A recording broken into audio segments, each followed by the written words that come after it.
बडोलेण्ड इंखं टेलिभिजनाव आसाम आयेन आफाद जथुमनि लाइभ 12 जुलाइनिफ्राय आसाम आयेन आफादनि रां बावजा जथुम्मा फैगौ आगस्ट दाननि 13 अक्ट'हालागै जथुमनो लानाय आसाम आयेन आफादनि गासै हाबाफारिखौ बडोलेण्ड इंखं टेलिभिजना लाइभ फोसावगोन।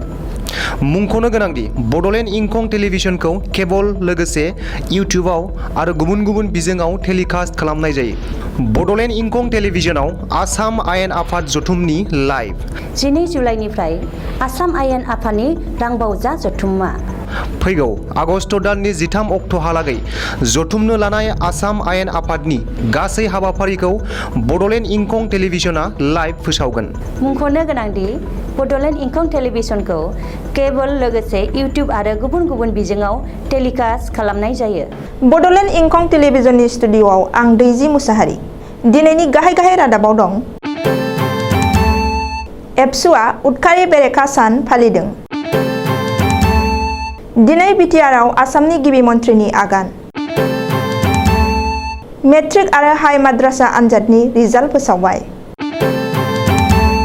बिपिएफजों सुथुर नङा, बिपिएफनि गोबांसा एमएलएआ बिजेपिआव फैगोन, बुंदों गिबि मन्थ्रि। इभालुएसननि नम्बरखौ गोजोनै फरायसाफोरा आनजाद लिरफिननो हागोन। 1 सेप्तेम्बरनिफ्राय खुलिगोन रायजोनि गासैबो फरायसालि। लाभलिना बरग'हाइ आरो पिभि सिन्धुआ टकिअ अलिम्पिकनि सेमिफाइनालाव। रायजो सोरखारा लाभलिना बरग'हाइनो 50 लाख रां बान्था फोसावदों। एमएलए सुशान्त बरग'हाइआ कंग्रेस नागारबाय। 14 बोसोर बैसोनि हिनजावसाखौ दोनखारलांनानै बिजिनियाव सासे खाजादों। सिमा जेंनानि दुंहाव थासारिखौ जेरबोनानै मिज'रामाव दावबायहैनायखौ आसाम सोरखारा बन्द' खालामदों। दिनैनि आबुं रादाबखौ फरायदों जों उपमारानि दैमारि आरो दैजि मुसाहारिया।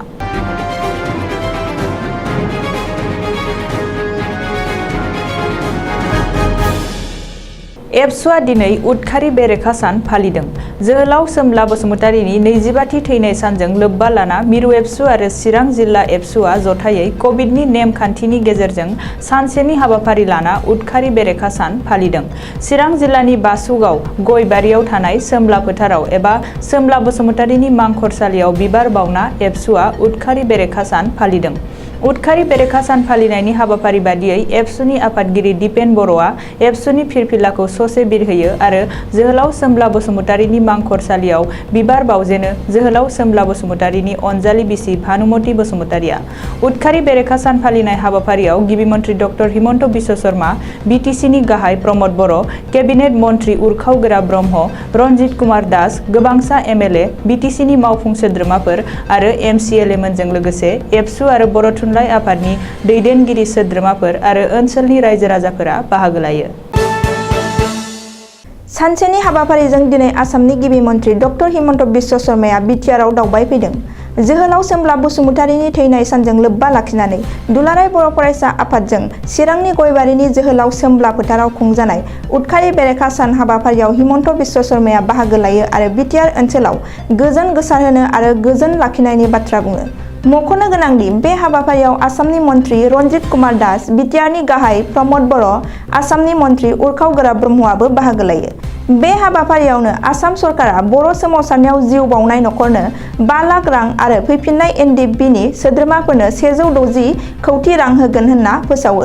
बे हाबाफारियाव बाहागो लाखांनायनि उनाव थांनाय 24 जुलाइआव सिक्किमाव बोखांना मोननाय गथ'साफोरनि बिमा-बिफाखौबो सिआइटिनि ब्रजेन्द्र कुमार अडिट'रियामाव आसामनि गिबि मन्थ्रि हिमन्त बिश्व शर्माया लोगो हमो आरो सावरायज्लायो। 2021 मायथाइनि मेट्रिक आरो हाइ माद्रासा आनजादनि रिजाल्टखौ दिनै फोसावबाय। मोन 14 वेबसाइटआव फोसावदों आनजादनि रिजाल्ट। नाथाय सिगां बोसोरनि बादि रंजानाय देग्लाय जायाखै आरो थुलुंगाखांनाय गैया। खौरां बिजोंफोरावबो सिगां बोसोरनि बादि फोसावनाय नुनो मोनाखै। कर'ना भाइरासनि अलखद थासारिनि थाखाय आनजाद खुंनो हायाखैब्लाबो सेबाया नंबर इभालुएसननि जोहै देग्लायनि मेट्रिक आरो हाइ माद्रासा आनजादनि रिजाल्टखौ सिगां बोसोरफोरनि बादिनो फोसावदों। सेबानि सुलुङाव फोरमायनाय बादिब्ला नंबर इभालुएसननि जोहै रिजाल्ट फोसावनाय देग्लायनि मेट्रिक आनजादाव गासै 93.10% जौखोन्दो फरायसाफोरा उथ्रिसार जादों। बेनिनो 88,521 साया सेथि थाखोआव, नैथि थाखोआव 1,60,298 सा आरो थामथि थाखोआव 1,48,313 सा। मख'नो गोनांदि देग्लायनि मेट्रिक आनजादाव 10,348 सा फरायसाफोरा डिस्टिंक्शन नम्बर मोननो हादों। बेजों लोगोसेनो गासै 20,092 सा फरायसाफोरा स्टार मार्क मोनदों। डिस्टिंक्शन नम्बर मोननाय गासै फरायसाफोरनि गेजेराव सा 5,551 सा फरायसुला आरो स्टार मार्क मोननो हानाय फरायसुलिफोरनि सानखोआ गासै 10,758 सा। ओरैहाय हाई माद्रासानि उथ्रिसारनाय फरायसाफोरनि हारा 93.18 जौखोन्दो। गासै 12,275 सा फरायसाफोरनि गेजेराव 1,759 सा सेथि थाखोआव, 5,586 सा नैथि थाखोआव आरो 4,093 थामथि थाखोआव उथ्रिसारदों। बबेखानि हाई माद्रासायाव फरायसाफोरनि उथ्रिसारनाय हारा 93.58 आरो फरायसुलिफोरनि हारा 92.93 जौखोन्दो।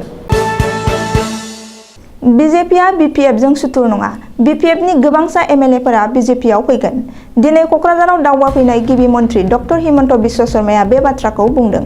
उफेरा बिसायख'थिनि सिगां बिजेपि बिपिएफनि गोरोबथा आरो सोमोन्दोनि बागै खौरांगिरिनि सोंथियाव बिपिएफजों सुथुर नङा होननानै गिबि मन्थ्रिया बुंदों। मख'नो गोनांदि गिबि मन्थ्रि डक्टर हिमन्त बिश्व शर्माया दिनै क'क्राझारनि बालागावआव थानाय सिआइटिनि ब्रजेन्द्र कुमार ब्रह्म आलासि जिरायसालि नमायाव नुजाथिहैना बावैसो सान सिगां सिक्किमनिफ्राय उदां खालामनो हानाय चिरां जिल्लानि सा 42 उन्दै खुदियाफोरखौ लोगो हमनानै सावरायफैयो। बे हाबाफारियाव गिबि मन्थ्रिजों लोगोसे बाहागो लादों बिटिसिनि गाहाय प्रमद बर' आरो गोबां। 2021 मायथाइनि मेट्रिक आरो हाई माद्रासा आनजादनि रिजाल्टखौ दिनै फोसावबाय। सेबाया नम्बर इभालुएसननि गेजेरजों देग्लायनि मेट्रिक आनजादनि रिजाल्टखौ फोसावदों। नाथाय नम्बर इभालुएसनाव मोननो हानाय नम्बरखौ लाना गोजोनै फरायसाफोरनि थाखाय गुबुन मोनसे खाबु होदों सेबाया। दिनै फोसावनाय मेट्रिक रिजाल्टनि नम्बरखौ लाना गोजोनै फरायसाफोरा आनजाद लिरफिननो हागोन।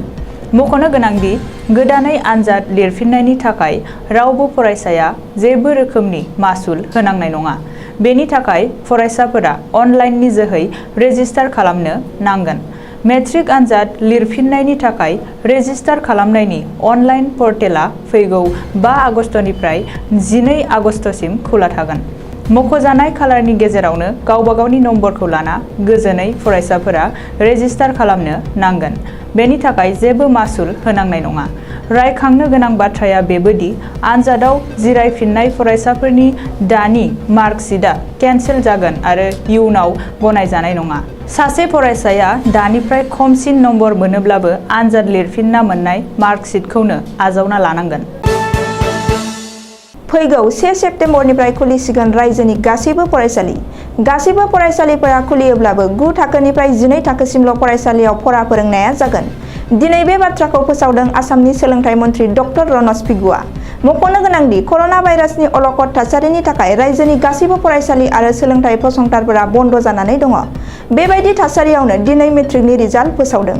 ओरैहाय देग्लाय मेट्रिक आनजादाव उथ्रिसारनाय फरायसाफोरनि हारा सिगांनि रुजुनायाव बांसिनदोंब्लाबो फरायसाफोरा मुं थिसननायखौ लानानै जिंगा नांगौ गैया।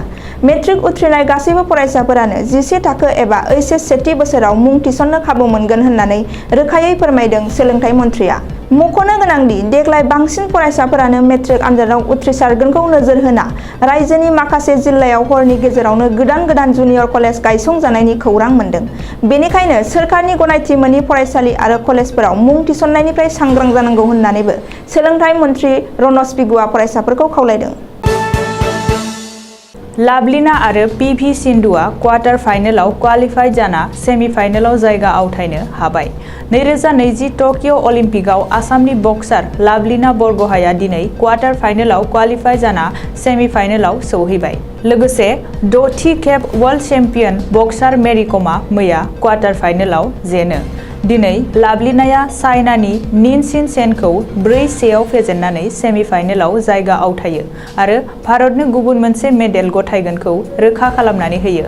लोगोसे बेडमिन्टन गेलेगिरि वर्ल्ड चेम्पियन PV सिन्धुआबो दिनै क्वार्टार फाइनालाव जापाननि आकानि यामागुचिखौ 2-0, 21-13 आरो 22-20 आव फेजेननानै सेमि फाइनालाव जायगा आवथायनो हाबाय। बे रादाबा आसाम आरो भारतारिफोरनि थाखाय जोबोद गोग्गाथाव आरो रंजाथाव। मख'नो गोनांदि लाभलिनाया सेमि फाइनालाव आगस्त दाननि 4 खालार खालि तुर्कीनि वाजेना सारमेनेलिजों गेलेगोन।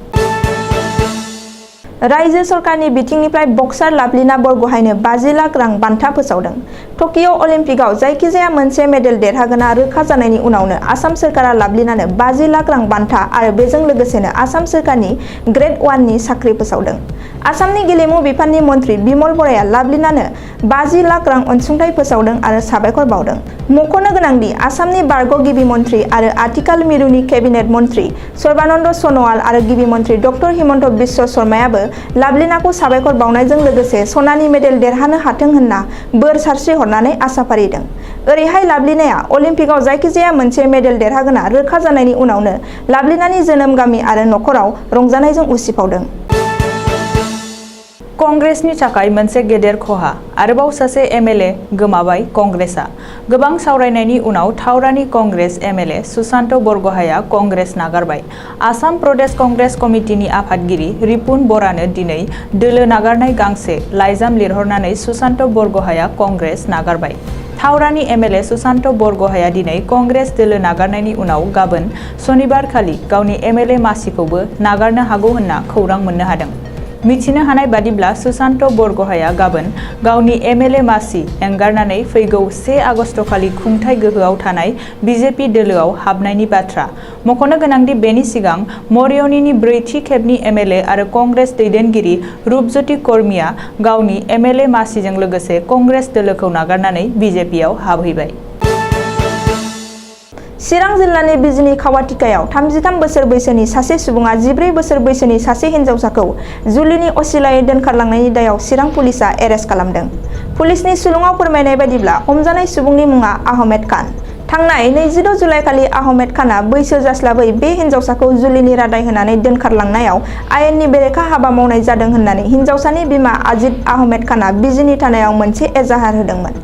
पुलिसआ केसखौ रेजिस्टार खालामनानै आथिखालाव दायनिगिरिखौ जोबथेसालियाव दैथायहरबाय होननानै मिथिहोदों।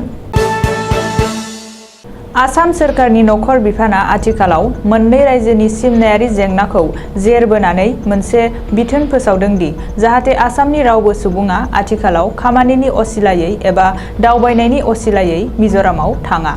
मानो होनोब्ला दासान्दि आसाम आरो मिजोरामनि हालोदा मोजां नङा। बेखायनो नखर बिफाना रावखौबो मिजोरामाव थांहोनाय नङा होननानै गोख्रोङै खावलायदों। दानिया बोथोरनि खौरां। गाबोन सुनिबार खालिनि बड'लेण्डनि बोथोर।